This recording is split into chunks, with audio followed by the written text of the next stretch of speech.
They made me eat alone in the kitchen like some kind of servant, while the family I'd married into celebrated at the best table in the house. What they didn't know was that I secretly owned the entire restaurant chain, and their humiliation was about to cost them everything. My name is Diana Chen, and this is the story of how I discovered that sometimes the people closest to you can be the most dangerous enemies of all. Before we jump back in, tell us where you're tuning in from, and if this story touches you, make sure you're subscribed, because tomorrow I've saved something extra special for you. The Crystal Palace was supposed to be our celebration dinner. Marcus had just landed the promotion he'd been chasing for 3 years, and his entire family had insisted on gathering at the most expensive restaurant in the city to toast his success. I should have been happy for him. I should have been proud to sit beside my husband of 2 years as he basked in the admiration of his parents, siblings, and extended relatives. Instead, I found myself being ushered toward the kitchen entrance by my mother-in-law, Victoria Whitman, her perfectly manicured hand gripping my elbow with surprising force. "Diana, dear," she said in that syrupy voice that always made my skin crawl, "I've spoken with the manager, and they've arranged a lovely little table for you in the back. You'll be much more comfortable there, away from all the noise and commotion." The way she said comfortable made it clear this wasn't about my preference. It was about keeping me out of sight, away from the family photos that would inevitably be posted on social media, hidden from the view of anyone who might wonder why Marcus had married someone so beneath his social status. I looked toward my husband, hoping he would intervene, but Marcus was already deep in conversation with his father about investment portfolios and golf handicaps. He'd either not noticed what was happening or had chosen to ignore it. Given the pattern of the past 2 years, I suspected the latter. "Victoria," I said quietly, trying to keep my voice steady, "I think there's been some misunderstanding. I'd like to sit with my husband and his family." Her smile never wavered, but her eyes turned ice cold. "Oh, sweetie, I don't think that's appropriate tonight. This is a business celebration.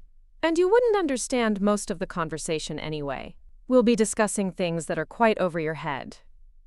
The insult was delivered with such practiced sweetness that anyone overhearing might have thought she was being considerate.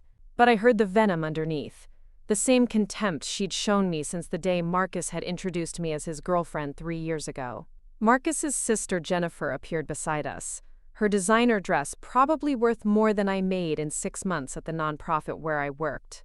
"Mom's right, Diana. Tonight is about family and business connections. You'd probably be bored to tears listening to us discuss Marcus's new position and the opportunities it opens up for all of us." The emphasis on all of us made it clear that I wasn't included in whatever those opportunities might be. I was an outsider, someone who had married into their world but would never truly belong to it. "Where exactly do you want me to sit?" I asked, though I was already dreading the answer. Victoria's smile brightened as if I'd asked the most delightful question. "There's a charming little spot in the kitchen area where the staff take their breaks. The manager assured me you'll have complete privacy there, and the kitchen staff will make sure you're well taken care of." She gestured toward a service door marked, "Staff only," as if she were directing me to a luxury suite, the kitchen. They wanted me to eat alone in the kitchen like some kind of servant while they celebrated at the best table in the house. I felt heat rise in my cheeks, a mixture of humiliation and rage that I'd learned to swallow down over the past 2 years. "I see," I managed to say, my voice barely above a whisper. "And Marcus is fine with this arrangement?" Jennifer laughed, a tinkling sound that might have been pretty if it hadn't been so cruel. "Oh, Marcus suggested it actually. He said you'd mentioned feeling overwhelmed at large family gatherings and would prefer somewhere quiet." The lie was so smoothly delivered that for a moment I almost wondered if I had said something like that. But I knew I hadn't. This was just another example of how my husband allowed his family to rewrite reality to suit their narrative. As if summoned by our conversation, Marcus finally turned away from his father and approached us. His face showed mild annoyance, as if we were interrupting something important. "Is there a problem here?" he asked, though his tone suggested he already knew what the problem was and considered it my fault. "Your mother has arranged for me to eat alone in the kitchen," I said, trying to keep the hurt out of my voice. "She says it was your idea." Marcus glanced at his mother, and I saw something pass between them, a look of understanding that excluded me completely. Diana, we've talked about this. Large crowds make you anxious, and tonight is really important for my career. I thought you'd appreciate having some space to decompress. The gaslighting was so complete, so practiced, that I felt reality shifting around me. Had I complained about crowds? Had I said I preferred to be alone at family gatherings? The past 2 years had been filled with so many subtle manipulations that I sometimes doubted my own memories. Victoria placed a gentle hand on Marcus's arm, the picture of maternal concern. "We're just trying to be considerate of Diana's needs, darling. You know how she gets at these events, how I get." As if I were the problem. As if my discomfort at being constantly excluded and belittled was some kind of character flaw that needed to be managed. "Fine," I said, the fight going out of me. "I'll eat in the kitchen." The relief on their faces was immediate and unmistakable. This was what they'd wanted all along, what they'd been maneuvering towards since the moment we'd walked into the restaurant. Me, out of sight and out of mind, while they celebrated Marcus's success as if I didn't exist. The kitchen manager, a harried-looking woman named Rosa, led me through the service door and into the controlled chaos of the restaurant's heart.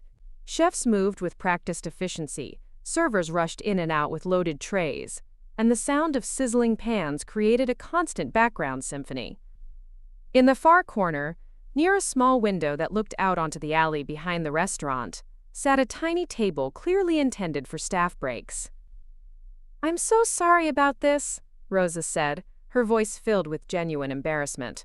"Mrs. Whitman insisted, and she's one of our most important customers. She threatened to speak to the owner if we didn't accommodate her request." I settled into the uncomfortable plastic chair and managed a weak smile. "It's not your fault. I appreciate you finding me a spot." Rosa brought me a menu and a glass of water, her movements quick and efficient. "Order whatever you want." Mrs. Whitman said to put everything on her son's tab. At least they were paying for my exile, I thought bitterly. As I sat there listening to the sounds of the kitchen around me, I couldn't help but think about how I'd ended up in this situation. 2 years ago, I'd been Diana Chen, a successful nonprofit director with my own apartment, my own car, and my own life. I'd met Marcus at a charity gala, where his company was one of the major sponsors. He'd been charming, attentive, and seemingly impressed by my passion for the work I was doing with underprivileged children. Our courtship had been a whirlwind of expensive dinners, weekend getaways, and romantic gestures that had swept me off my feet. When he proposed after 8 months, I'd said yes without hesitation, convinced that I'd found my happily ever after. It wasn't until after the wedding that I began to see the cracks in the fairy tale. Marcus's family had been polite during our engagement, but once the ring was on my finger, their true feelings became impossible to hide. I was Chinese American, the daughter of immigrants, who owned a... Preparing and narrating this story took us a lot of time. So if you are enjoying it, subscribe to our channel. It means a lot to us. Now, back to the story. Small restaurant in Chinatown. My parents had worked 16-hour days to put me through college, and I'd earned every scholarship and achievement through pure determination. But to the Whitmans, I was just another gold digger who had trapped their precious son into marriage. The fact that I'd actually earned more money than Marcus when we met seemed irrelevant to them. In their world, breeding mattered more than accomplishment, and I would never have the right bloodline no matter how successful I became.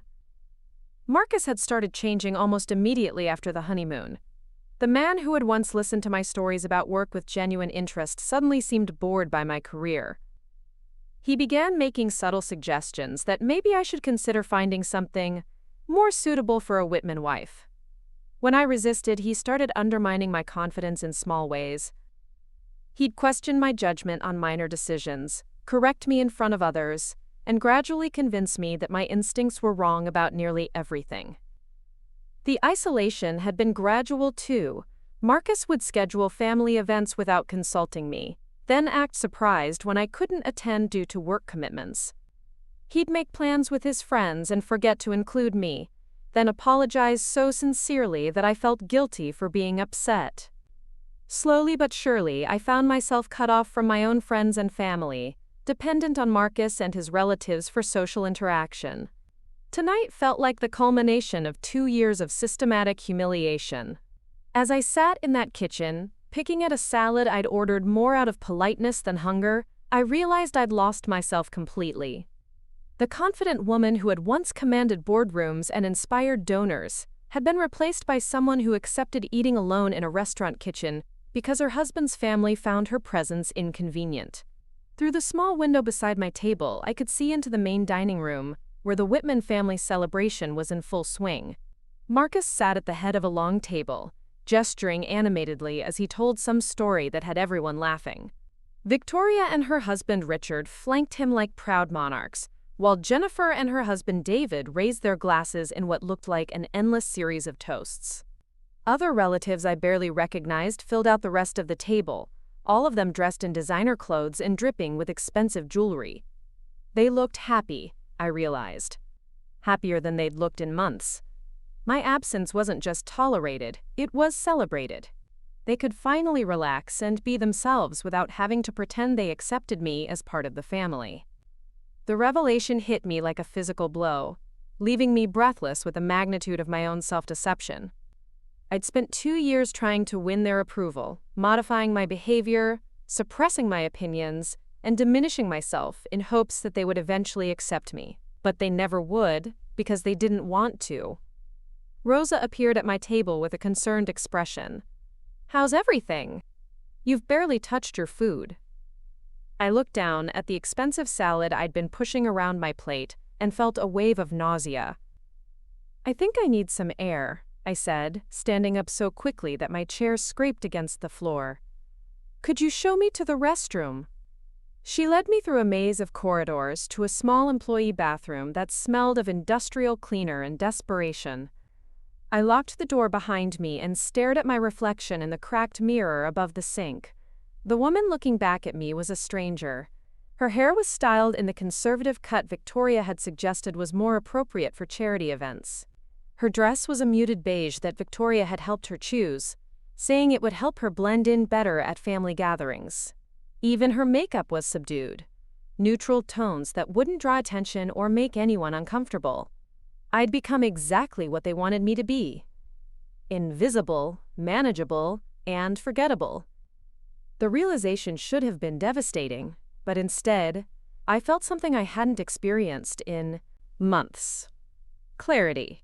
For the first time in 2 years, I could see my situation with perfect, crystalline focus. I was married to a man who didn't love me, surrounded by people who despised me, and living a life that belonged to someone else entirely. But there was something else, something I'd been hiding even from myself, for reasons I was only beginning to understand. As I stood in that dingy bathroom, listening to the muffled sounds of the kitchen beyond the door, I remembered a conversation I'd had with my lawyer 6 months ago. A conversation about a business acquisition that had been finalized in complete secrecy, hidden behind layers of shell companies and legal entities that no one could trace back to me. The Crystal Palace restaurant chain. All 15 locations, including this flagship establishment where I was currently eating alone in the kitchen like a servant. I owned it all, every table, every chair, every expensive bottle of wine that Victoria was probably ordering for her celebration. The irony was so perfect, so complete, that I almost laughed out loud. They'd chosen to humiliate me in the very restaurant I secretly owned, treating me like hired help in a business that belonged entirely to me. I'd bought the chain through a series of carefully structured deals, using money I'd inherited from my grandmother and investments I'd made long before meeting Marcus. The acquisition had been my secret project, something I'd worked on during the long evenings when Marcus was out with his friends or attending family events I wasn't invited to. My lawyer had advised me to keep the ownership hidden, suggesting it might be wise to have assets that my husband couldn't access or claim in case our marriage ran into trouble. At the time, I'd thought he was being overly cautious. Now, I realized he'd been protecting me from a situation I hadn't even known I was walking into. The Whitman family's wealth was largely illusion, I'd discovered through careful research. They lived well, but most of their assets were tied up in trust funds and real estate that generated more appearance than actual liquid income. Marcus's promotion tonight was probably more about desperation than success. A last-ditch attempt to maintain a lifestyle that was slowly becoming unsustainable. But they didn't know any of that about me. They saw what I'd allowed them to see. A non-profit worker who'd married above her station, and was grateful for whatever scraps of acceptance they chose to throw her way. They had no idea that the quiet, submissive woman they'd just banished to eat in the kitchen controlled every aspect of the establishment where they were celebrating. I pulled out my phone and scrolled through my contacts until I found the number for James Morrison, the management company that operated the Crystal Palace chain on my behalf. As the owner, I could make certain changes to the evening's arrangements, changes that would be implemented immediately and without question. My finger hovered over the call button as I considered what I was about to do. Once I made this call, there would be no going back. The careful facade I'd maintained for 2 years would crumble, and the consequences would ripple through every aspect of my life. But as I thought about Marcus laughing with his family while I sat alone in the kitchen, as I remembered 2 years of subtle humiliations and systematic isolation, I realized I didn't want to go back. The woman who had accepted this treatment was someone I no longer recognized or respected. She had been a creation of fear and desperation, a version of myself designed to please people who would never be satisfied no matter how much I sacrificed. I made the call. "James, it's Diana Chen. I need you to implement some changes at the flagship location tonight, effective immediately." His voice was crisp and professional, exactly what I needed right now. "Of course, Ms. Chen. What kind of changes are we talking about?" "There's a large party at table 12, the Whitman reservation. I want them moved to the smallest table available, preferably near the kitchen door, where the noise will be most intrusive. Tell them there's been a mix-up with their reservation, and this is the only available seating." There was a brief pause before James responded. "Consider it done. Anything else?" "Yes. I want the most expensive items removed from their menu, and I want their wine list limited to house selections only. If they complain, tell them there's been a supply issue, and you're terribly sorry for the inconvenience." I could hear him taking notes, and I felt a surge of power I hadn't experienced in months. This was what it felt like to be in control, to make decisions that mattered, and have them implemented without question or negotiation. "Also," I continued, warming to the theme, "I want them to be served by your newest, most inexperienced server. Someone who might be prone to small accidents like spilling water or mixing up orders. Nothing too obvious, just enough to make their evening less pleasant than they'd hoped." James's voice carried a hint of amusement when he responded. "I believe I know exactly the person for that job. Will there be anything else, Miss Chen?" I thought about it for a moment, considering how far I wanted to push this. Then I remembered Victoria's expression when she'd directed me to the kitchen, the satisfied smile that had told me she was enjoying every moment of my humiliation. "One more thing. When their evening is winding down and they're ready to pay the check, I want you to personally inform them that their tab has been comped by the owner, but the gratuity for staff is not included. Make sure they understand that the owner felt their behavior toward one of the guests this evening was inappropriate and wanted to make amends." The silence on the other end of the phone stretched for several seconds. When James finally spoke, his voice was carefully neutral. "May I ask what prompted these specific requests, Ms. Chen?" I looked at myself in the cracked mirror again, seeing not the diminished woman I'd become, but glimpses of the person I used to be. Let's just say I've had an educational evening about how some people treat others when they think no one important is watching. Understood. The changes will be implemented within the next 15 minutes. I ended the call and slipped my phone back into my purse, feeling lighter than I had in months. Whatever happened next, I would face it as myself, not as the apologetic shadow I'd allowed myself to become. The Diana Chen who had built a successful career and secretly acquired a restaurant chain was still there, buried under layers of self-doubt and people-pleasing behavior, but very much alive. When I returned to my table in the kitchen, Rosa was waiting with a concerned expression. "Is everything all right?" "You look different somehow." I managed my first genuine smile of the evening. "I think I'm going to be fine. Actually, I think I'm going to be better than fine." She studied my face for a moment, then nodded as if she recognized something she'd seen before. "Good for you. Sometimes it takes being pushed to the breaking point before we remember who we really are." Through the window, I could see the first signs that my instructions were being implemented. A server was approaching the Whitman table, gesturing apologetically toward a much smaller table near the kitchen door. Even from this distance, I could see Victoria's face turning red with indignation as she was forced to give up her prime seating. Marcus looked confused and embarrassed, clearly not understanding how such a mistake could have occurred at his celebratory dinner.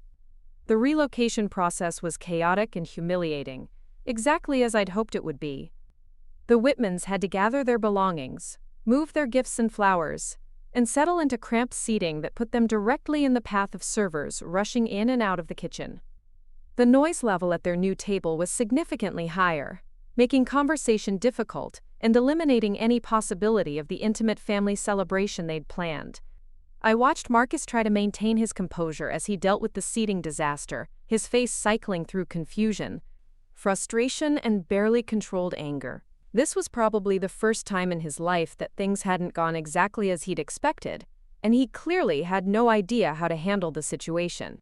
Victoria was less restrained, gesturing dramatically and speaking in the sharp, authoritative tone she used when she expected immediate compliance with her demands. But the staff simply apologized and explained that this was the only available seating, offering minor compensations like free appetizers that only seemed to make the family more frustrated.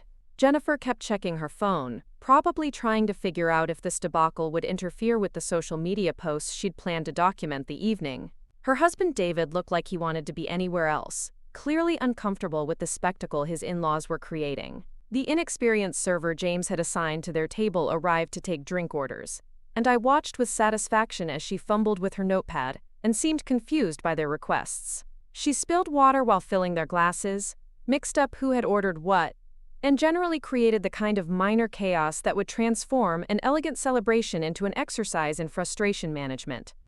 From my vantage point in the kitchen, I had a perfect view of their increasing discomfort and irritation. Every small disaster that befell them felt like a small victory, a tiny piece of justice for 2 years of systematic humiliation and dismissal. They'd wanted me out of sight and out of mind, and now they were getting a taste of what it felt like to be powerless and ignored. But even as I savored their discomfort, I knew this was just the beginning. The real confrontation would come later, when they discovered exactly who had been orchestrating their evening of frustration. The thought both thrilled and terrified me, because once that truth came out, everything would change. My marriage, my relationship with Marcus's family, my entire life as I'd known it for the past 2 years, would be over.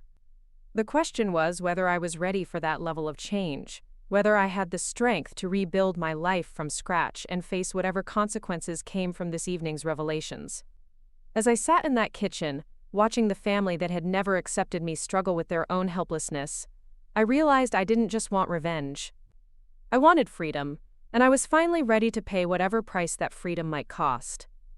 The chaos at the Whitman table was even more satisfying than I'd anticipated. From my strategic position in the kitchen, I watched as their elegant celebration devolved into a comedy of errors orchestrated entirely by my phone call. The inexperienced server I'd requested was a young woman named Bethany who seemed determined to break every piece of glassware within reach.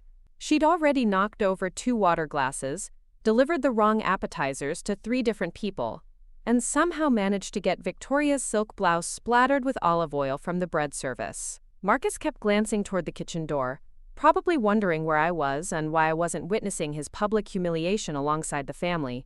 The irony wasn't lost on me that he was finally looking for me, but only because he needed someone to blame for the evening's disasters. I could see him making sharp gestures at the restaurant manager, his face flushed with the kind of anger he usually reserved for private moments when his mask slipped completely.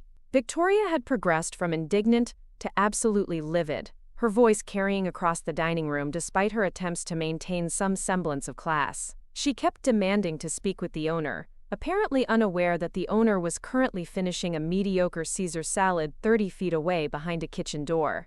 The restaurant manager, a smooth professional named Thomas whom James had briefed on the situation, kept apologizing profusely while explaining that the owner was unavailable but would certainly want to make things right.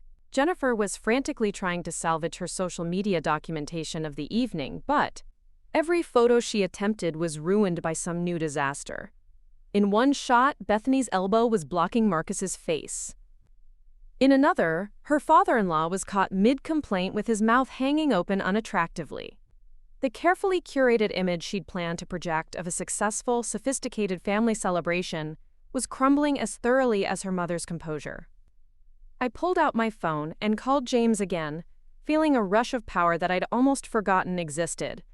This was what it felt like to be in control of my own destiny, to make decisions that mattered, without having to negotiate or apologize for taking up space in the world. "The changes are working perfectly," I told him when he answered. "But I want to add one more element to their evening." "What did you have in mind, Ms. Chen?" His voice carried the hint of anticipation that I'd noticed earlier, as if he were enjoying this unconventional use of his services as much as I was. "I want you to send over your most knowledgeable sommelier, someone who can engage them in a detailed conversation about wine pairings and vintage years. Make sure he's particularly verbose and condescending, the type who assumes they don't know anything about wine and needs to educate them extensively." There was a pause before James responded, and I could almost hear him smiling through the phone. "We have exactly the person for that job. Philippe has been with us for 8 years and has very strong opinions about proper wine appreciation. He's also particularly sensitive about customers who he believes are ordering expensive wines just to show off rather than for genuine appreciation." "Perfect. And James, make sure Philippe knows that this particular table has been making disparaging comments about the restaurant's wine selection and questioning the authenticity of some of your vintage bottles. I think he'll find that information motivating." I ended the call and settled back to watch the next act of the evening's entertainment. Through the window, I could see Thomas approaching their table with a distinguished older man in tow. Philippe was exactly what I'd hoped for. Tall, severe, with the kind of precise mustache that suggested he took himself very seriously indeed. The sommelier's arrival at their table caused an immediate shift in dynamics. Victoria, who had been commanding attention through volume and indignation, suddenly found herself being lectured about the difference between terroir and vintage variation in Bordeaux wines. Philippe had apparently taken James's information about their supposed criticism of the wine selection as a personal challenge to his professional expertise. Marcus tried to interrupt the wine lecture to order something simple, but Philippe would have none of it. He launched into an extensive explanation of why the wine Marcus had chosen was completely inappropriate for the appetizers they'd ordered, despite the fact that Bethany had brought them the wrong appetizers to begin with. The circular logic of the situation was beautiful in its absurdity, trapping the family in a web of restaurant protocol they couldn't navigate or escape. Richard Whitman, Marcus's father, attempted to assert some authority by mentioning his membership at an exclusive country club with an award-winning wine cellar. Philippe responded by questioning whether Richard could properly identify a Burgundy from a Barolo in a blind tasting, then suggested that country club wine selections were typically chosen more for their price point than their quality. The insult was delivered with such smooth professionalism that Richard couldn't quite figure out how to respond without seeming petulant. The entire scene was more entertaining than anything I'd watched on television in months. These people who had spent 2 years making me feel small and insignificant were now experiencing their own version of powerlessness, trapped by social conventions and their own need to maintain appearances. They couldn't storm out without admitting defeat, but staying meant enduring continued humiliation in an increasingly public display. David, Jennifer's husband, kept checking his watch and making subtle gestures toward the exit that his wife was studiously ignoring. He was the only member of the family I'd ever felt sorry for, trapped in a marriage to someone who shared her mother's capacity for casual cruelty but lacked Victoria's strategic intelligence. Tonight, his discomfort was palpable, as he tried to minimize his association with the spectacle unfolding around him. My phone buzzed with a text message from an unknown number, but when I opened it, I realized it was from Rosa, the kitchen manager who had been taking care of me. "Not sure what's happening out there, but that family who stuck you back here is having the worst dinner service I've ever witnessed. Karma's a beautiful thing." She'd included an emoji of laughing tears, and I found myself genuinely smiling for the first time in weeks. I typed back quickly. "Sometimes the universe has a sense of humor about these things." Her response was immediate. "Girl, the universe had nothing to do with this. Someone with serious pull is making sure they suffer tonight, and whoever it is has my complete respect. They deserve every bit of what they're getting." Rosa was sharper than I'd given her credit for, already suspecting that the evening's disasters weren't entirely coincidental. But she didn't know the half of it yet. What she was witnessing was just the opening act of a much larger revelation that would reshape everything about how the Whitman family understood their place in the world. Through the kitchen window, I watched as Philippe finally concluded his wine lecture by recommending a bottle that cost more than most people spent on groceries in a month. Victoria's face went through several interesting color changes as she processed the price, clearly torn between her desire to appear sophisticated and her practical instincts about spending money on what was already becoming a disastrous evening. Marcus made the decision for her, agreeing to Philippe's recommendation, with the kind of false confidence that suggested he had no idea what he'd just committed to paying for. The sommelier departed with obvious satisfaction, leaving the family to contemplate their rapidly escalating bill, and the realization that their evening was spiraling completely beyond their control. That's when Bethany returned with their entrees, and I watched in fascination as she managed to deliver every single dish to the wrong person. The vegetarian meal Jennifer had specifically requested ended up in front of her carnivorous father. Marcus's carefully ordered medium-rare steak was placed before Victoria, who had explicitly stated her preference for fish. The confusion that followed was spectacular, involving multiple attempts to redistribute the plates, while Bethany apologized with the kind of flustered incompetence that suggested she might be in the wrong profession entirely. I realized I was enjoying myself more than I had in months, possibly years. The woman who had once commanded boardroom negotiations and closed million-dollar deals was finally operating in her natural element again, orchestrating outcomes and watching her strategies unfold with precision. The submissive, apologetic version of myself that had emerged during my marriage felt like a costume I'd been wearing so long I'd forgotten it wasn't actually my skin. My phone rang again, and I saw James's number on the screen. "Miss Chen, I wanted to give you an update on the situation. Your guests are becoming increasingly agitated, and I'm concerned they might decide to leave before you've achieved whatever outcome you're hoping for tonight." I considered his concern carefully. He was right that there was a risk they might simply cut their losses and leave, which would rob me of the final confrontation I was beginning to realize I needed. "What do you suggest? Perhaps it's time to reveal your presence more directly." I could have Thomas mention that the owner is actually dining in the restaurant tonight and would like to meet with them personally to apologize for the evening's service issues. The suggestion sent a thrill of anticipation mixed with terror through my system. Once I revealed myself as the owner, there would be no taking it back. The careful facade I'd maintained for 2 years would shatter completely, and I'd have to face whatever consequences followed. But the alternative was to slink back to their table, apologize for my absence, and pretend that nothing had changed.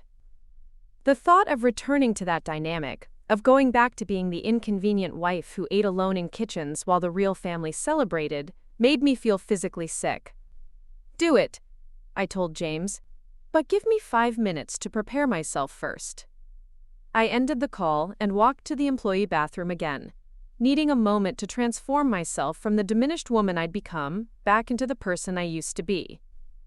The reflection in the mirror still showed someone wearing clothes chosen to make her invisible, and a hairstyle designed to avoid drawing attention. But there was something different in my eyes now, a spark of determination and anger that had been missing for too long.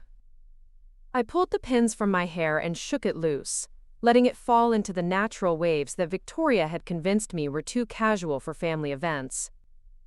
I rolled up the sleeves of my beige cardigan and unbuttoned the top button of my conservative blouse, small changes that somehow made me feel more like myself. Most importantly, I stood up straighter, pulling my shoulders back and lifting my chin with the confidence that had once been second nature to me. When I emerged from the bathroom, Rosa was waiting with an expression of concern mixed with curiosity. "Are you sure you're ready for whatever's about to happen out there? Because something big is definitely about to go down and you look like you're preparing for battle." I managed a smile that felt more genuine than any expression I'd worn in months. "I think I've been preparing for this battle for 2 years. I just didn't realize it until tonight." She studied my face for a moment, then nodded with approval. "Good. Sometimes we need to remind people who they're really dealing with. Whatever happens, remember that you deserve better than the way they've been treating you." Her words hit me with unexpected force, reminding me that there were people in the world who could see my worth even when I'd forgotten it myself. I walked back to my table in the corner of the kitchen, but instead of sitting down, I remained standing and pulled out my phone to call James one final time. "I'm ready. Have Thomas approach their table now and tell them the owner would like to meet with them. But don't tell them where I am yet. I want to make an entrance that they'll remember for the rest of their lives." The next few minutes felt like the longest of my life as I waited for Thomas to deliver the message and return with their response. Through the window, I could see him approaching their cramped table near the kitchen door, his expression appropriately grave as he delivered what I assumed was an apology for the evening's service failures along with the owner's request for a meeting. The family's reaction was immediate and predictable. Victoria straightened in her chair, clearly pleased that someone in authority was finally acknowledging the disasters they'd endured. Marcus looked relieved that there might be an opportunity to salvage something from the evening and perhaps even secure some sort of compensation for their troubles. Jennifer immediately began primping, apparently assuming that a meeting with a restaurant owner might provide new opportunities for social media content. Thomas gestured toward a private dining room at the far end of the restaurant, and I watched as the family gathered their belongings and began the trek across the main dining room. Other diners turned to watch their procession, probably wondering what kind of VIPs warranted a private meeting with management. The irony of their moment of perceived importance wasn't lost on me, knowing as I did that they were walking into the most humiliating encounter of their privileged lives. I gave them a few minutes to settle into the private dining room before making my own journey through the restaurant. But instead of taking the direct route they had used, I walked through the kitchen and emerged into the main dining room through the service door I'd been banished to earlier in the evening. The symbolism felt important somehow, a rejection of the invisibility they'd tried to impose on me. The walk across the restaurant felt like a march toward destiny. Other diners glanced up as I passed, probably wondering why a woman was emerging from the kitchen area dressed like a customer rather than staff. I could feel my confidence building with each step, the muscle memory of authority returning as I prepared to reclaim the power I'd given away over the past 2 years. When I reached the private dining room, I paused outside the door to listen to the conversation inside. Marcus was in full complaint mode, detailing every service failure and demanding explanations for the evening's disasters. Victoria was adding her own commentary about the unacceptable treatment they'd received as loyal customers. Jennifer was apparently taking photos of the elegant private dining room, narrating for her social media followers about the exclusive meeting they'd been granted. None of them mentioned my absence from their celebration or expressed any concern about where I might be. Even in their moment of crisis, I remained invisible to them, an afterthought who didn't warrant consideration or worry. The realization crystallized my resolve and eliminated the last traces of doubt about what I was preparing to do.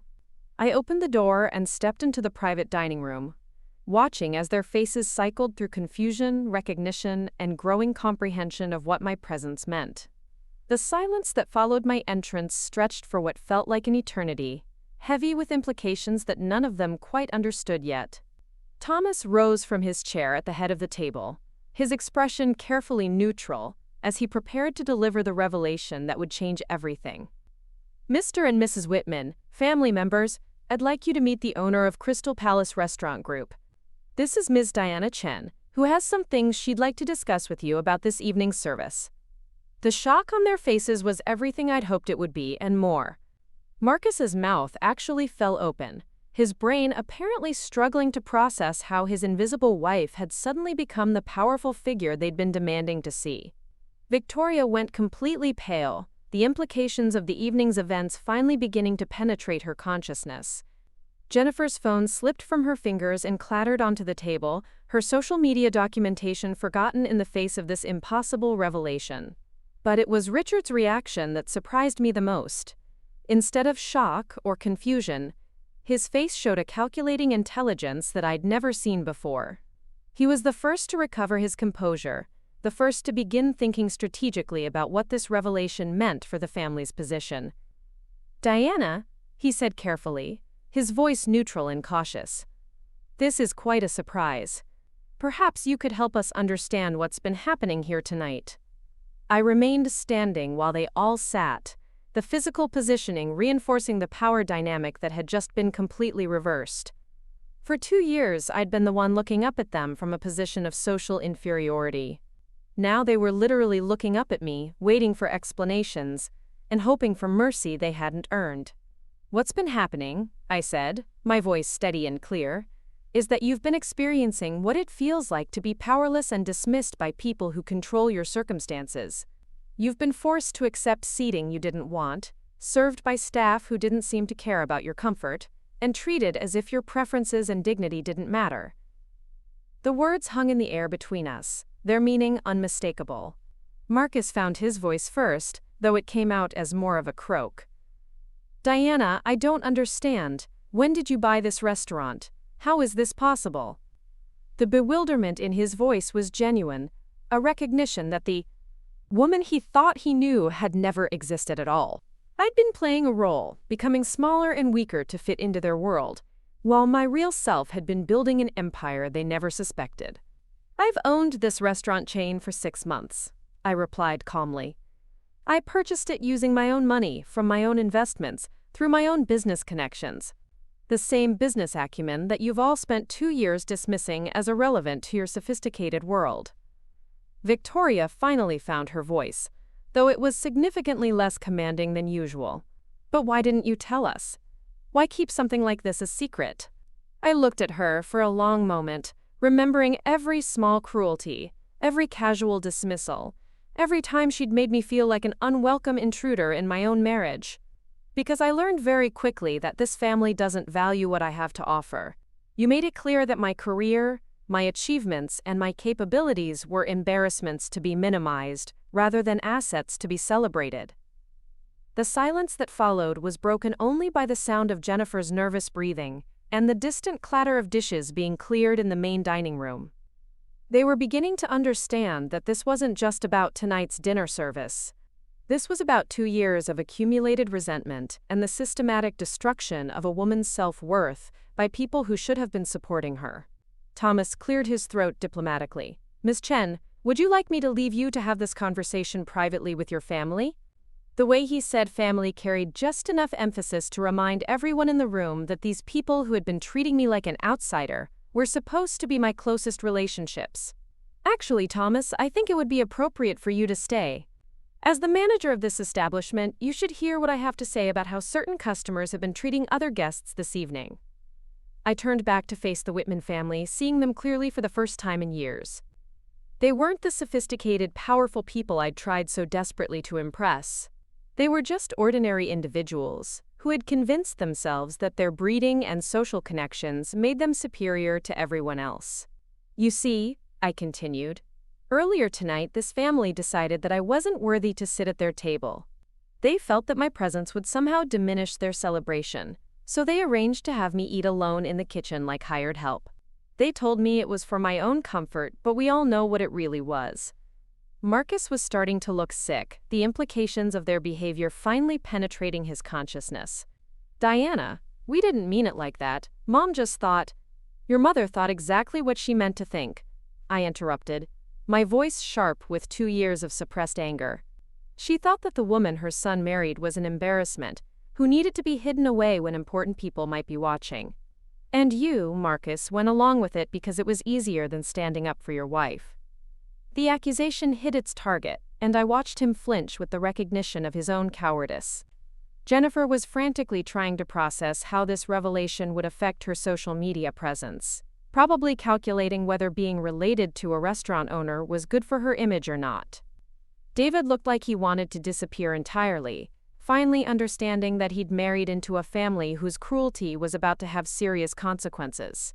But it was Victoria's reaction that interested me most. The shock was wearing off, being replaced by a calculating look that told me she was already trying to figure out how to turn this situation to her advantage. She was probably wondering if my ownership of a successful restaurant chain might actually elevate the family's social status, whether she could spin this revelation into something that benefited her rather than exposed her behavior. "Diana, darling," she said, her voice taking on the sickeningly sweet tone she used when she wanted something. "I think there's been a terrible misunderstanding tonight. We never intended to hurt your feelings or make you feel unwelcome. We were just trying to give you some quiet space to relax, while we handled the business aspects of Marcus's celebration. The gaslighting was so immediate and complete that I almost admired her ability to rewrite reality in real time. There's been no misunderstanding, Victoria, I replied, maintaining the formal distance I'd never been allowed to breach in 2 years of trying to be accepted. You've made your feelings about me perfectly clear on multiple occasions. Tonight was just the most blatant example of treatment I've been receiving since the day I married your son. I turned to address Marcus directly, seeing him clearly for the first time since our wedding day. And you, Marcus, have allowed it to happen every single time. You've stood by while your family systematically destroyed my confidence and made me question my own worth. The truth hung between us like a physical barrier, impossible to deny or dismiss. 2 years of careful manipulation and emotional abuse were finally being called by their proper names. And the people responsible were being forced to confront the reality of what they'd done. Thomas shifted uncomfortably in his chair, clearly recognizing that he was witnessing the breakdown of a marriage in real time. But I was grateful for his presence, grateful that there was a witness to this conversation who wasn't invested in maintaining the family's version of events. The question now, I continued, is what we're going to do about it. Because things can't continue the way they have been. I won't be going back to eating in kitchens while you celebrate at the main table. I won't be hiding my achievements to make you feel more comfortable. And I won't be pretending that your behavior toward me has been acceptable. The words felt like they were coming from the Diana Chen who had existed before my marriage, the woman who had never learned to make herself small for other people's convenience. Marcus leaned forward in his chair, his face pale but determined. Diana, let's go home and talk about this privately. We don't need to air our personal business in front of strangers. But I could see the calculation behind his apparent concern, the desire to get me alone where he could work on rebuilding the power dynamic that had just been shattered. Thomas isn't a stranger, I replied calmly. He's an employee of my business, and he's just witnessed how certain customers treat other guests in my establishment. I think he deserves to understand the full context of what he saw tonight. I turned to face Thomas directly. What this family did tonight, forcing one guest to eat alone in the kitchen while they occupied premium seating, is exactly the kind of discriminatory behavior that goes against everything this restaurant stands for. Thomas nodded slowly, beginning to understand his role in whatever was about to unfold. Of course, Ms. Chen. This establishment has always prided itself on treating all guests with equal respect and dignity. The formal language was perfect, creating an official record of the family's behavior that would be difficult to dispute later. Victoria was starting to look panicked, finally realizing that the situation was spinning beyond her ability to control or manipulate. Diana, surely we can resolve this as a family. There's no need to involve business matters in what's obviously a personal misunderstanding. But her appeal for family unity rang hollow after 2 years of making it clear that I would never be truly accepted as part of that family. You're right that this is personal, I agreed. It's personal in the way that all discrimination and abuse are personal to the people who experience them. But it's also about power, and about how people with power choose to treat those they perceive as powerless. I looked around the table, meeting each of their eyes in turn. Tonight you learned what it feels like when that power dynamic shifts. The realization of what I'd done, what I'd been doing all evening while they struggled through their disastrous dinner, was finally beginning to penetrate their consciousness. The seating change, the incompetent service, the condescending sommelier, all of it had been orchestrated by the woman they'd dismissed as powerless and irrelevant. Richard spoke up for the first time since my revelation, his voice carrying the careful tone of someone trying to negotiate from a weakened position. Diana, I think we all owe you an apology for tonight. Perhaps we can start over and handle this situation more appropriately. But his words felt calculated rather than genuine, an attempt to minimize damage rather than acknowledge wrongdoing. I studied his face, seeing the political instincts that had probably served him well in business but felt inadequate to the emotional reality of what had transpired. An apology would be a beginning, I said slowly. But it wouldn't address the fundamental problem, which is that this family has spent 2 years treating me as if my thoughts, feelings, and achievements don't matter. The silence stretched uncomfortably as they processed the magnitude of what I was saying. Jennifer finally spoke, her voice small and uncertain. Diana, I didn't realize we were making you feel that way. Maybe we could all try to do better going forward? But her words carried the hollow ring of someone offering a solution to a problem she didn't really understand. The time for trying to do better was 2 years ago, I replied, feeling the weight of accumulated disappointments and humiliations. Tonight wasn't an isolated incident. It was the culmination of a pattern of behavior that's been consistent since the day I joined this family. I paused, letting the implications sink in. And now you know that the woman you've been treating as powerless and irrelevant actually controls something you value. The power shift was complete, and we all knew it. The people who had spent 2 years making me feel small and insignificant were now dependent on my goodwill for their comfort and social standing. The restaurant where they'd chosen to celebrate Marcus's success belonged entirely to me, and their behavior here tonight would follow them wherever I chose to take this story. Marcus was starting to understand the full scope of what he was facing, and I could see the fear creeping into his eyes. Not fear of physical harm, but fear of social consequences, fear of exposure, fear of losing the comfortable position he'd occupied at the center of a family that was about to be forced to reckon with its own cruelty. "What do you want from us, Diana?" he asked, his voice barely above a whisper. It was the first time in 2 years that he'd asked me what I wanted, instead of telling me what I should want. The question hung in the air between us, heavy with possibilities and consequences that none of us could yet fully comprehend. Marcus's question lingered in the air like smoke from a dying fire, and I realized that for the first time in our relationship he was genuinely asking what I wanted rather than assuming he already knew. The vulnerability in his voice was something I'd never heard before, stripped of the casual confidence that had always defined his interactions with me. But even as I registered this shift, I felt nothing resembling the satisfaction I'd expected. Instead, there was a hollowness where my anger had been, as if orchestrating their humiliation had burned through something essential inside me. "What I want," I said slowly, testing each word as it formed, "is something that should have been freely given from the beginning. I want respect. I want to be seen as an equal partner in my own marriage instead of a burden to be managed." I paused, watching their faces process these apparently revolutionary concepts. I want my achievements to be celebrated instead of hidden. I want my opinions to matter in family decisions that affect me.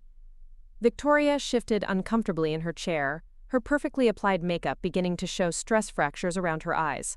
"Diana, I think you're being a bit dramatic about this whole situation. Family dynamics take time to develop, and perhaps we could have communicated better, but..." Her attempt to minimize what had happened was so predictable that I almost laughed. Even now, facing the complete destruction of her carefully constructed narrative, she was trying to reframe my experience as an overreaction. "Stop," I said, my voice carrying an authority that surprised even me. "Stop rewriting what happened. Stop pretending that 2 years of systematic exclusion and belittlement was just poor communication. Stop acting like tonight was an isolated misunderstanding when it was actually the logical conclusion of how you've treated me since the day Marcus brought me home." The words came out harder than I'd intended, each one sharp with accumulated frustration. Thomas cleared his throat diplomatically, reminding us all of his presence. "Perhaps this would be a good time for me to arrange some privacy for your family discussion," he offered, but I shook my head. His presence felt like a lifeline, a neutral witness to conversations that might otherwise be denied or reinterpreted later. "I'd prefer you stay, Thomas. As I mentioned, you've witnessed how certain guests were treated in your establishment tonight, and I think the full context is important for your understanding of our policies regarding customer behavior." I turned back to face the family, seeing them with a clarity that felt almost painful. Because what happened tonight wasn't just personal cruelty. It was discrimination based on your perception of my worth relative to yours. Jennifer had been unusually quiet, but now she leaned forward with an expression that might have been genuine concern or calculated self-interest. "Diana, I had no idea you felt this way about family gatherings. Maybe we could establish some new traditions that include you more centrally." Her suggestion carried the tone of someone offering a compromise, as if my exclusion had been an oversight that could be corrected with better planning. "The problem isn't the seating arrangements at dinner parties," I replied, feeling exhausted by their continued failure to grasp the fundamental issue. "The problem is that you all decided, collectively and individually, that I wasn't worth including in the first place." Tonight was just the most visible example of an attitude that's been consistent from the beginning. Richard had been calculating since my revelation, and now I could see him working through the implications of having a restaurant owner in the family. His business instincts were probably telling him that this could be advantageous if handled correctly, but his social prejudices were warring with his practical interests. "Diana, setting aside tonight's unfortunate events, perhaps we should discuss how your business ownership might benefit the entire family. There could be opportunities for collaboration, for expanding your operations." His immediate pivot to potential profit was so perfectly Richard that I felt a grim sort of admiration for his consistency. Even in the middle of a family crisis, his first instinct was to identify revenue streams and networking possibilities. The man who had barely spoken to me in 2 years was suddenly interested in collaboration, now that I controlled something valuable. "My business decisions aren't going to be made based on family considerations," I said firmly. "This company was built without any help or input from the Whitman family, and it will continue to operate independently of your interests or opinions." The finality in my voice seemed to surprise him, as if he'd expected me to be flattered by his sudden attention to my professional capabilities. Marcus was staring at his hands, apparently lost in thoughts I couldn't read. When he finally looked up, his expression was unrecognizable, showing neither the casual dismissiveness I'd grown accustomed to, nor the panic I'd seen earlier. Instead, there was something that might have been genuine regret, though I'd learned not to trust my interpretations of his emotions. "Diana," he said quietly, "I think I'm beginning to understand how badly I've failed as a husband. Not just tonight, but for a long time. I let my family treat you poorly because it was easier than confronting them, and I convinced myself that you were fine with it because you never fought back." His admission was more honest than anything he'd said to me in months, but it also revealed the fundamental flaw in his thinking. "I never fought back because I was trying to save my marriage," I replied, feeling the weight of that failed effort. "I thought if I could just be agreeable enough, quiet enough, undemanding enough, eventually your family would accept me, and you would see that I was worth defending." The naivete of my former self felt almost embarrassing now, the desperate optimism of a woman who had believed love could overcome systematic contempt. "But you were never going to defend me, were you?" I continued, the realization crystallizing as I spoke. "Because defending me would have required you to acknowledge that your family was wrong, and that would have disrupted the comfortable dynamic you'd grown up with. It was easier to let me absorb their hostility than to challenge the system that benefited you."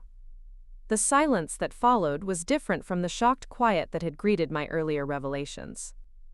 This was the heavy silence of people confronting truths they'd successfully avoided for years. Truths that couldn't be dismissed or reframed once they'd been spoken aloud. Victoria broke the silence with what sounded like genuine desperation. "Diana, you're talking about our family as if we're monsters, but we're not.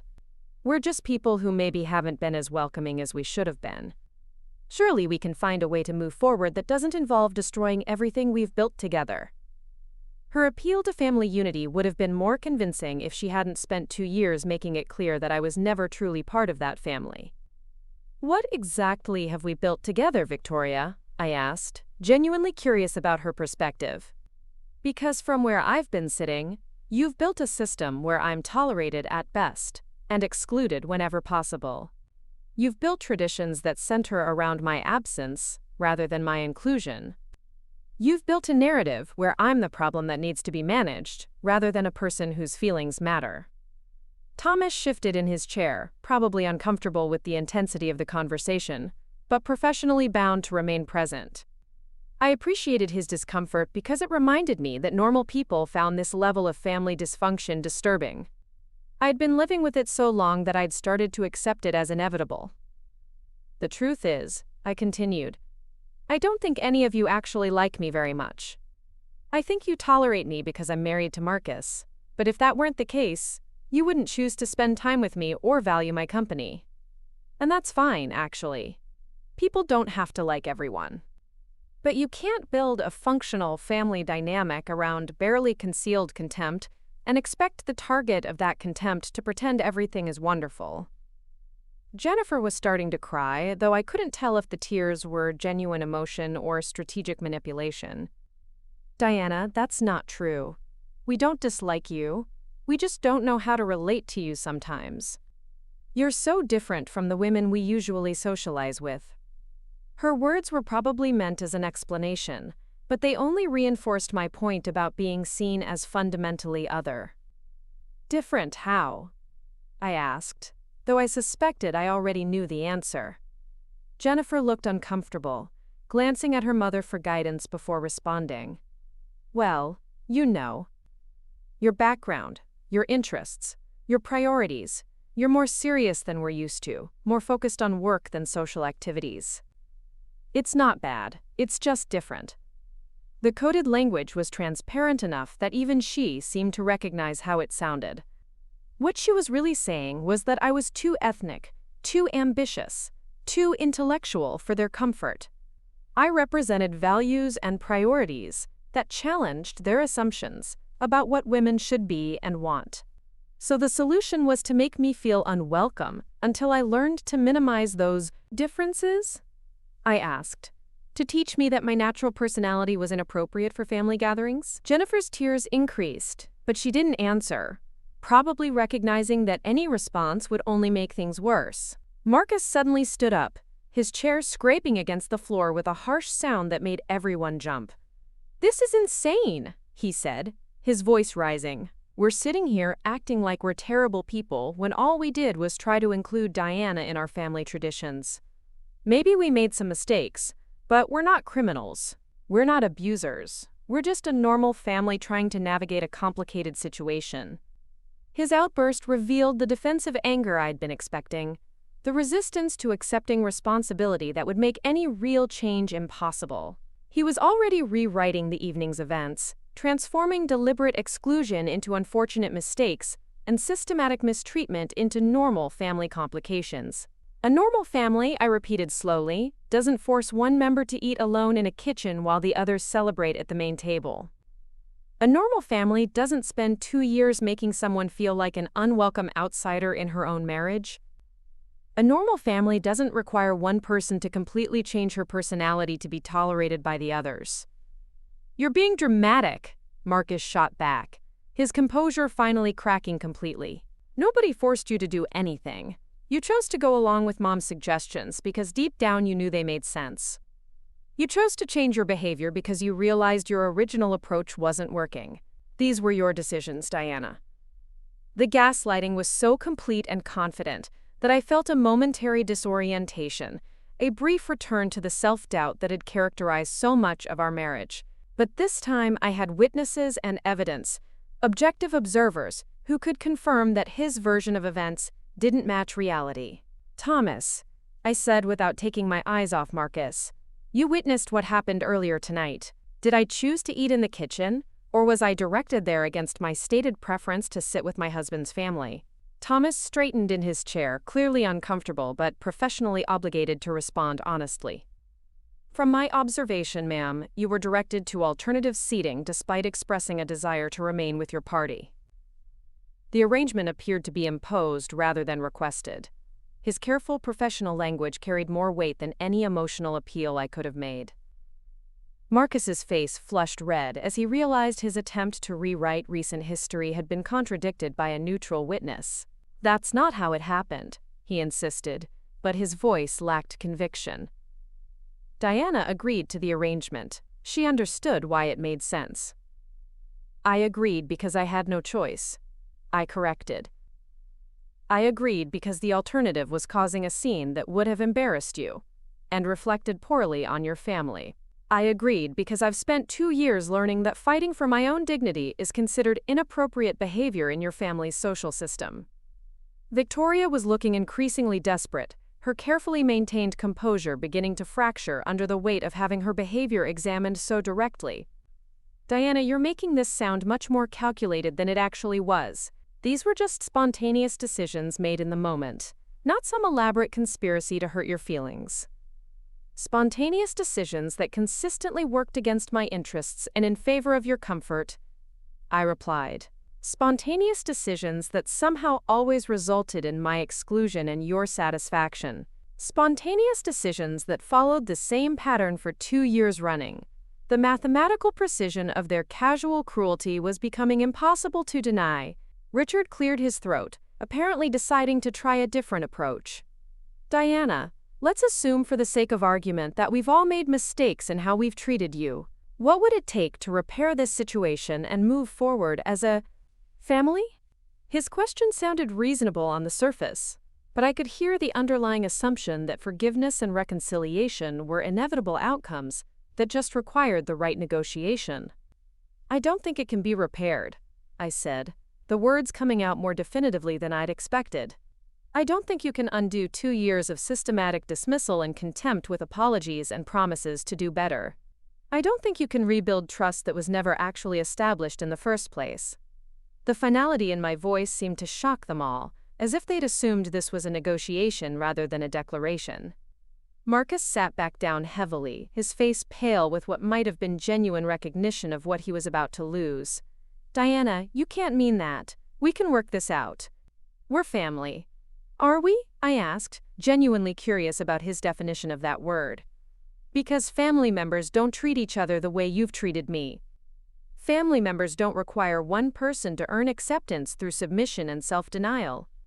Family members don't celebrate each other's absence or arrange for one person to be excluded from shared experiences. Jennifer was crying harder now, her careful makeup running in dark streams down her cheeks. Diana, please don't break up our family over this. Think about what you're doing to Marcus, to all of us. Think about what you're throwing away. Her appeal was pure emotional manipulation, designed to make me responsible for the consequences of their own behavior. I'm not breaking up anything, I replied calmly. I'm just refusing to continue participating in a dynamic that requires me to accept mistreatment as the price of inclusion. If that breaks up the family, then the family was already broken. I'm just the first person to acknowledge it. Thomas was taking notes now, probably documenting the conversation for legal or business purposes. His professional detachment felt reassuring in a room full of people whose emotions were spiraling beyond their control. At least someone was approaching this situation with rational analysis, rather than desperate attempts to preserve a status quo that had never actually worked. The real question, I continued, is what you're all going to do with this information. Are you going to recognize that your behavior toward me has been unacceptable and make genuine changes? Or are you going to double down on the narrative that I'm being unreasonable and dramatic? The choice I was offering them was stark but fair. Genuine accountability or continued delusion. Victoria was the first to respond, her voice shaky but determined. Diana, if we've hurt your feelings, we're sorry. We never intended to make you feel unwelcome or excluded. Perhaps we could arrange some family counseling to help us all communicate better. Her apology was carefully constructed to minimize responsibility while appearing reasonable and conciliatory. You're still doing it, I said, feeling tired rather than angry now. You're still framing this as a communication problem rather than a behavior problem. You're still acting like good intentions excuse harmful actions. You're still trying to make this my problem to solve rather than your problem to acknowledge. Marcus leaned forward, his expression desperate now. What do you want us to do, Diana? What would convince you that we're serious about changing? His question might have been sincere, but it revealed his continued failure to understand the fundamental issue. He was still thinking about this as a problem that could be solved with the right combination of words and gestures. I want you to stop asking what I want you to do and start figuring out what you think you should do, I replied. I want you to examine your own behavior and draw your own conclusions about whether it's been acceptable. I want you to take responsibility for your actions without being prompted or guided through the process by the person you've harmed.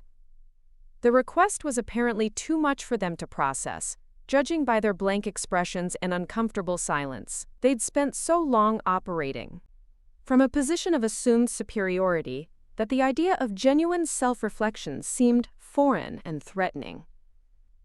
Thomas looked up from his notepad, his expression professionally neutral but somehow sympathetic. Miss Chen, if you'd like to continue this conversation at another time or in a different setting, I'm happy to arrange alternative accommodations. This dining room will remain available for as long as you need it. His offer gave me an escape route if the conversation became too overwhelming, which I appreciated more than he probably realized. But I wasn't ready to leave yet. Something about this confrontation felt unfinished, as if there were deeper truths that needed to be excavated before I could make any decisions about the future. Actually, Thomas, I think we need to address one more aspect of tonight's situation. You see, this family didn't just treat me poorly in your restaurant. They specifically chose your restaurant for their celebration, knowing that I would be excluded from it. The implication hung in the air as Thomas processed what I was saying. You mean they selected this establishment specifically because they knew you owned it? He asked, his professional composure slipping slightly. They brought you here knowing they intended to humiliate you in your own business? Oh no, I said, feeling a grim sort of amusement at the misunderstanding. They had no idea I owned this place. That was the beautiful irony of the evening. They chose the Crystal Palace because it represented everything they thought they were, and I wasn't. Expensive, exclusive, sophisticated. They brought me here to put me in my place, not knowing that this was actually my place. The revelation added another layer to the evening's events that none of them had considered. They hadn't just excluded me from a family celebration, they'd done it in a venue that belonged entirely to me, using my own business as a tool for my humiliation. The cosmic justice of the situation was almost too perfect to be believable. Marcus was staring at me with an expression I couldn't read, some combination of awe and horror at the woman he'd married without ever bothering to know. How long have you been planning this? He asked quietly. How long have you been waiting for the right moment to reveal all this? I wasn't planning anything, I replied honestly. I didn't know you were going to exile me to the kitchen tonight. I didn't know your family was going to treat me so badly that I'd finally reach my breaking point. This whole evening has been improvised, a response to circumstances I never anticipated. The spontaneous nature of my revenge made it feel more pure somehow, uncontaminated by long-term scheming or calculated manipulation. But the restaurant purchase, Jennifer said through her tears, that must have been planned. You must have known this would give you power over us. Her assumption that everything I did was motivated by thoughts of them was both flattering and insulting, revealing how completely they'd misunderstood my priorities and motivations. I bought this restaurant chain because it was a good investment opportunity that aligned with my professional interests. I explained patiently, your family's opinion of me, your social preferences, your potential reactions never entered into the decision-making process. The world doesn't actually revolve around managing your comfort and expectations. The statement seemed to genuinely shock them, as if the idea that I might make major life decisions without considering their interests was revolutionary. But it revealed something important about how they viewed our relationship. They'd assumed I existed primarily in relation to them, that my choices and actions were always somehow about them. Richard was studying me with new attention, probably trying to reconcile the submissive woman he thought he knew with the strategic businesswoman who had just been revealed. Diana, I have to admit I've underestimated you significantly. Your business acumen is clearly more sophisticated than any of us realized. His admission was probably meant as a compliment, but it only highlighted how completely they'd dismissed my capabilities for 2 years. You underestimated me because you never bothered to look, I replied. You decided what kind of person I was based on superficial characteristics, and never updated your assessment, despite years of evidence to the contrary. You saw what you expected to see rather than what was actually there. Victoria was wringing her hands now, her composure completely shattered. Diana, please tell us how to fix this. Tell us what we need to do to make things right between us. We're willing to do whatever it takes. Her desperation was palpable, but it was motivated by fear of consequences rather than genuine remorse about her behavior. I don't think it can be fixed, I said, the truth of the statement settling over me like a blanket. I don't think you can rebuild a relationship that was built on false premises from the beginning. I don't think you can create genuine acceptance and respect when the foundation has always been conditional tolerance and barely concealed contempt. Marcus was shaking his head, refusing to accept what I was saying. Diana, you're being too absolute about this. People change, Relationships evolve. We can learn from our mistakes and do better going forward. But his words felt hollow, automatic responses, rather than genuine understanding. Can you? I asked. Can you really change beliefs and attitudes that have been consistent for years? Can you suddenly start seeing me as an equal when you've spent so long viewing me as a burden to be managed?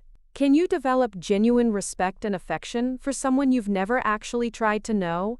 The questions hung in the air without answers because we all knew what the answers were. People could change, but only if they recognized the need for change and were willing to do the difficult work of examining and challenging their own assumptions. Nothing I'd heard tonight suggested that kind of deep self-reflection was likely or even possible. Thomas cleared his throat again, glancing at his watch. Ms. Chen, I don't want to interrupt, but I should mention that the restaurant will be closing soon, and the main dining room staff needs to complete their closing procedures. His reminder brought me back to the practical realities of the situation, the fact that this confrontation was happening in a business establishment with its own schedules and requirements. Of course, I said, standing up for the first time since entering the room. I think we've covered the essential points anyway. The movement felt symbolic somehow, a physical representation of my decision to stop participating in conversations that were going nowhere.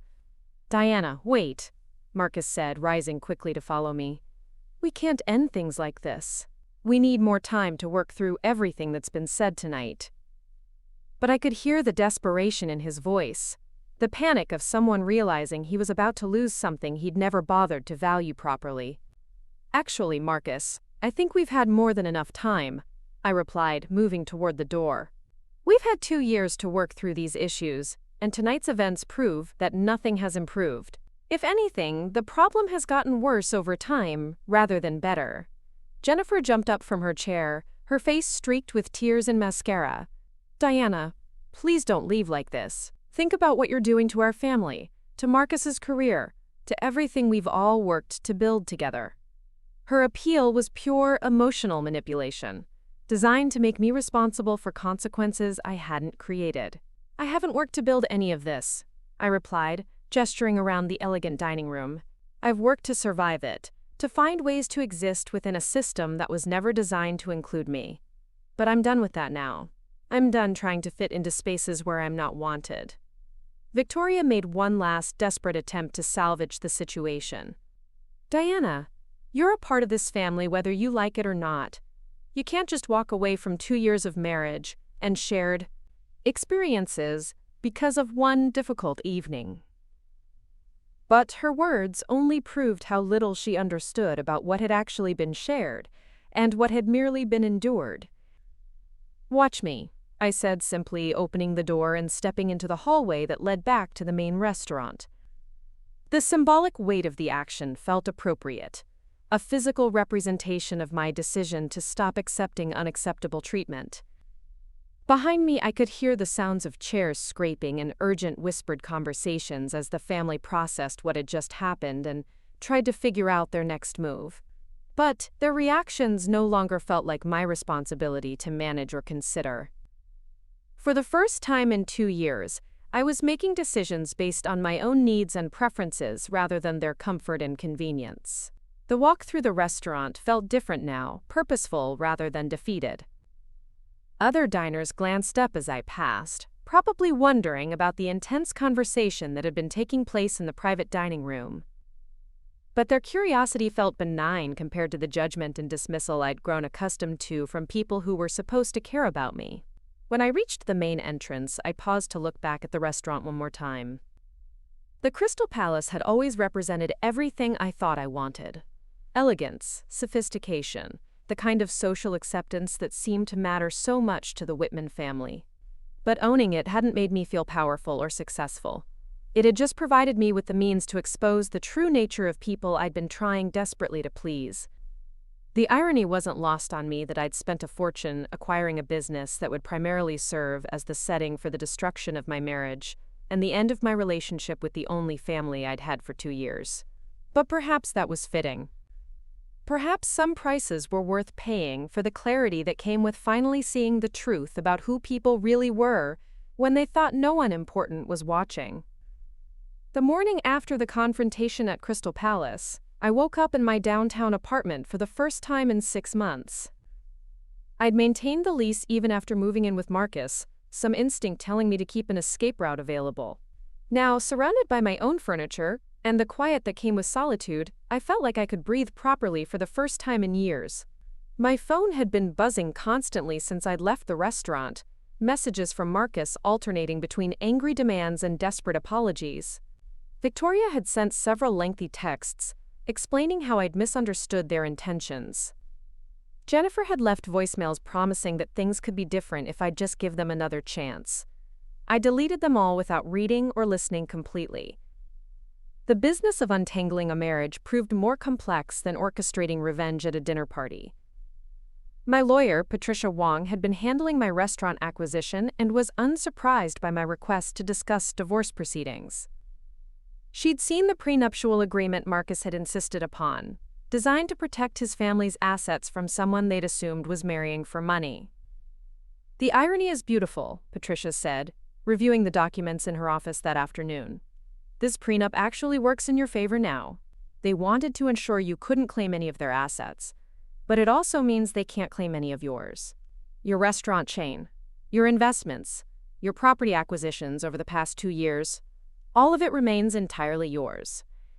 The Whitman family's assumptions about my motivations had led them to create legal protections that now shielded my actual wealth from their potential claims. Marcus would get nothing from our divorce except the realization that he'd married someone far more successful than he'd ever bothered to discover. "There's something else you should know," Patricia continued, pulling out another folder. "I've been monitoring some unusual activity related to your husband's family business. It appears they've been operating under some financial stress that they've managed to keep quiet." She spread several documents across her desk, bank records and credit reports that painted a picture of a family living beyond their means. The Whitman wealth, it turned out, was largely smoke and mirrors. Richard's business had been struggling for years, sustained by loans secured against properties that were rapidly losing value. Victoria's shopping habits had been funded by credit cards that were approaching their limits. Even Marcus's promotion, the achievement we'd supposedly been celebrating, came with a salary that barely covered their existing obligations. "They need money, Diana," Patricia said bluntly. "And they probably thought your restaurant ownership might be their salvation, a family business they could somehow benefit from or control." The revelation reframed the entire confrontation from the previous evening. Their desperate attempts to reconcile weren't motivated by love or genuine remorse. They were motivated by financial necessity disguised as family loyalty. My phone rang as Patricia was explaining the legal timeline for divorce proceedings. Marcus's name appeared on the screen, and after a moment's hesitation, I answered. "Diana, thank God." His voice was strained, exhausted. "We need to talk. There are things you don't understand about our situation, about why last night happened the way it did." "I understand perfectly," I replied calmly. "I understand that your family needed someone to blame for their financial problems, and I was a convenient target. I understand that treating me poorly made you all feel better about your own circumstances. I understand that my success threatens the narrative you've built about yourselves." There was a long pause before he responded. "It's not that simple, Diana. Yes, we've had some challenges, but that doesn't mean our feelings about you aren't genuine. We want to work this out, as a family." The word family still carried the weight of obligation in his mind, as if invoking it would somehow compel my cooperation. "Your family had 2 years to work things out," I said. "Instead, you spent that time making me smaller so you could feel larger. You spent it teaching me to accept mistreatment as the price of inclusion.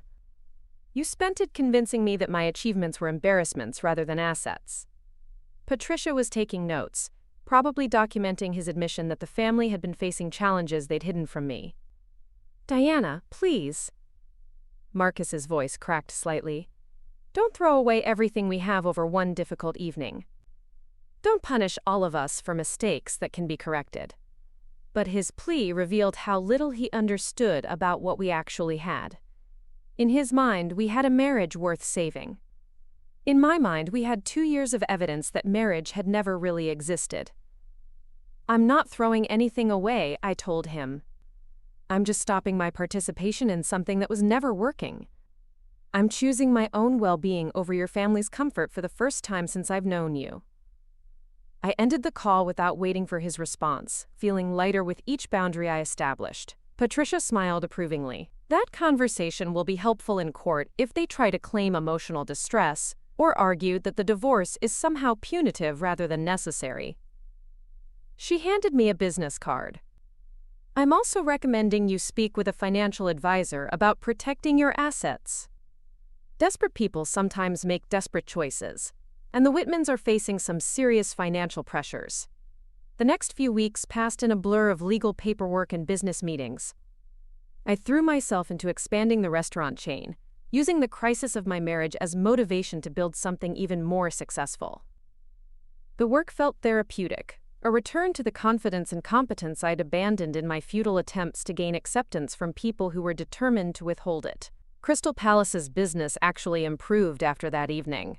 Word had somehow gotten out about a dramatic family confrontation in the private dining room, and the mystery surrounding the incident had generated buzz that translated into reservations.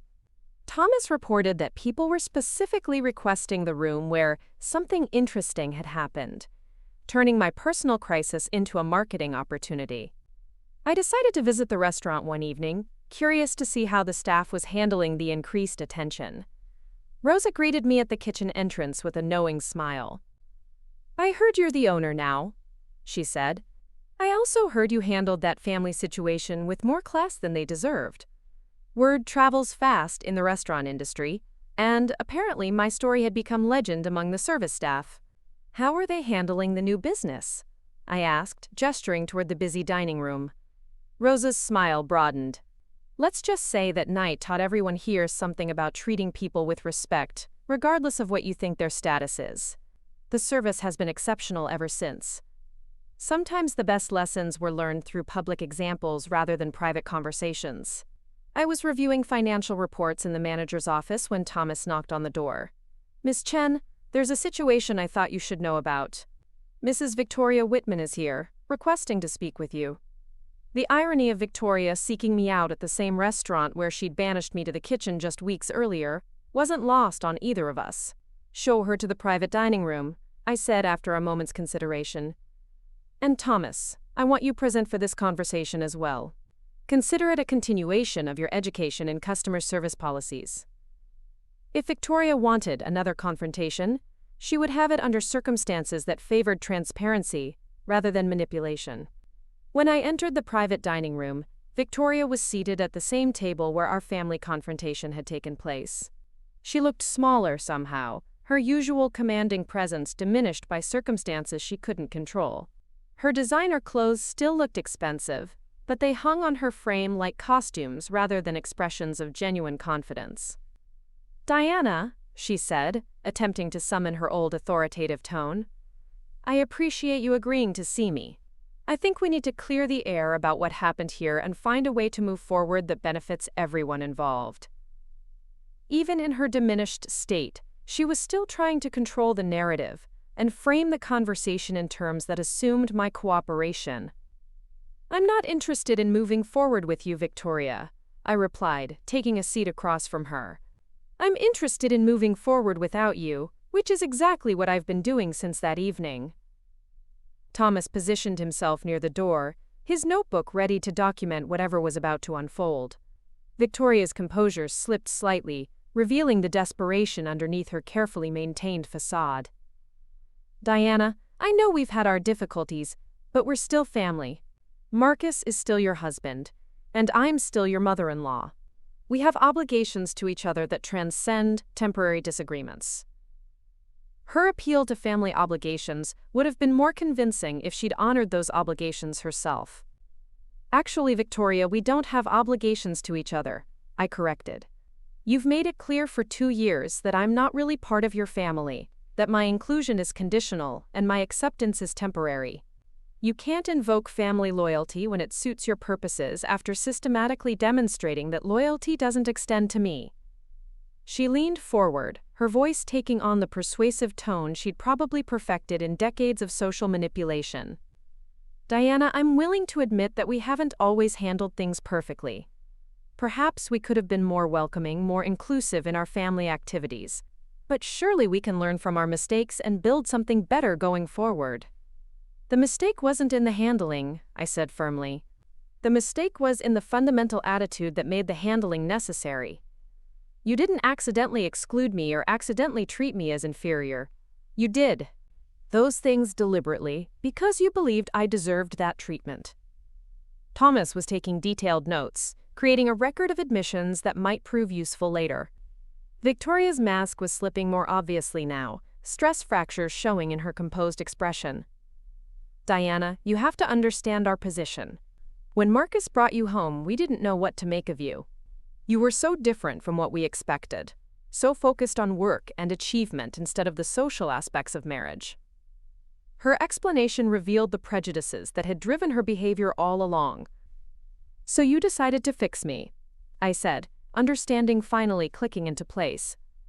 You decided to teach me how to be the kind of woman you thought Marcus should have married. You decided to reshape me into someone more acceptable to your social circle. The systematic nature of their treatment had been a correction project, an attempt to modify my personality and priorities to better fit their preferences. We wanted to help you integrate, Victoria said defensively. We wanted to give you the tools you needed to be successful in our world. But her words only confirmed that their world required me to abandon everything that made me who I was in exchange for conditional acceptance. Your world? I repeated slowly. A world where success is measured by how well you hide your actual capabilities so others don't feel threatened. A world where intelligence and ambition are character flaws that need to be managed. A world where acceptance is earned through submission and self-denial. The contempt in my voice was unmistakable. Victoria's facade finally cracked completely, revealing the anger and resentment that had always lurked beneath her polite dismissals. Your world isn't better, Diana. Your world is cold and calculating and focused on things that don't matter. You built a business empire, but you couldn't build a marriage that lasted 2 years. You accumulated wealth, but you couldn't earn the respect of the people closest to you. The people closest to me never offered their respect, I replied calmly. They offered conditional tolerance in exchange for my complete submission to their preferences and prejudices. They offered inclusion as a reward for making myself smaller and less threatening to their egos. Thomas looked up from his notes, clearly recognizing the significance of Victoria's admissions. We offered you a place in our family, Victoria insisted, but her voice lacked conviction now. We offered you traditions and connections and social advantages that you never would have had access to otherwise. Her words revealed how completely she misunderstood what I'd actually wanted from the relationship. I didn't want access to your social advantages, I said. I wanted to be valued for who I was rather than tolerated for who I might become if I changed enough. I wanted my achievements to be celebrated rather than hidden. I wanted my opinions to matter in conversations about my own life. The simplicity of these desires made their denial even more cruel. Victoria was silent for a long moment, apparently processing the reality that her manipulation tactics weren't working. When she finally spoke, her voice was flat with defeat. What do you want, Diana? What will it take for you to consider reconciliation with Marcus and our family? Her question assumed that everything had a price, that the right combination of concessions could restore the status quo. I want you to understand that some things can't be fixed with negotiations, I replied. I want you to recognize that some damage is permanent once it's been done. I want you to accept that your treatment of me wasn't a series of mistakes, but a reflection of values and attitudes that are fundamentally incompatible with respect and equality. The conversation continued for another hour, but it was essentially over. Victoria had come hoping to find a way to restore the family dynamic that had served her so well, but she left understanding that the woman she'd spent 2 years diminishing was gone forever. In her place was someone who valued herself enough to reject treatment that fell short of basic human dignity. 6 months later, my divorce from Marcus was finalized with surprising efficiency. The prenuptial agreement he'd insisted upon protected my assets completely, while leaving him with nothing but the realization that he'd married and lost someone far more valuable than he'd ever bothered to discover. The Whitman family's financial problems became public knowledge when Richard's business filed for bankruptcy, making their desperate attempts at reconciliation with me look even more calculating in retrospect. Crystal Palace continued to thrive under my ownership, becoming a symbol of success built through competence rather than social connections. I expanded the chain to 12 locations, each one a testament to the value of authentic achievement over inherited privilege. The private dining room where our confrontation had taken place became my favorite spot for business meetings, a reminder of what happened when people underestimated the consequences of their cruelty. Sometimes former staff members would ask me about that night, curious about the family drama that had become restaurant folklore. I would tell them that it was the evening I learned the difference between being included and being accepted, between being tolerated and being valued, between trying to fit into someone else's world and building a world of my own. The woman who had eaten alone in the kitchen while her husband's family celebrated at the best table was gone, replaced by someone who understood that the most important table was the one where you were genuinely welcomed rather than grudgingly accommodated. That understanding had cost me a marriage, but it had given me back myself, and that exchange had proven to be the best business decision I'd ever made. Up next, you've got 2 more standout stories right on your screen. If this one hit the mark, you won't want to pass these up. Just click and check them out.